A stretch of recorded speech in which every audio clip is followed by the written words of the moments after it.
So there's 3 different lanes at the board that you can select when you file your appeal. The direct review lane, which is typically going to give you a decision much sooner because just like the higher level review lane, it's submission to the board and you're not putting any additional evidence into the file. So the entire file can go to the judge, they can review it and then issue a decision at that point. The other one is the evidence submission docket. With that one, you can submit your board appeal. You have 90 days from the day that you submit your board appeal to submit any additional evidence for that judge to review. And then the evidentiary window closes at that point, and then you would be waiting for a judge to issue a decision. Now, the lane that takes the longest is definitely the hearing lane docket.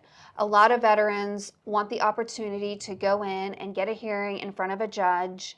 Those are going to take years, several years, because there are so many people that are wanting that option. It requires the judge to set a hearing.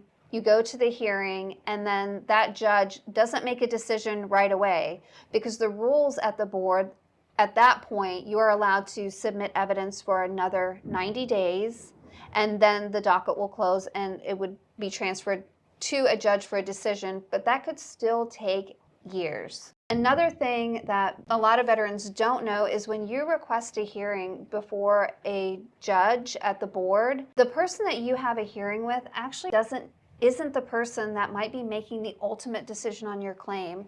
And so you're going to a hearing to have a hearing with someone who may not even decide your claim. And so really, think about whether or not all that extra time and waiting is worth the hearing. Right.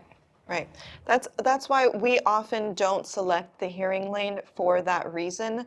You can submit all of your evidence in writing, and we have found that it's just as effective, if not more effective, because you don't have that extra wait time to wait for the hearing to occur.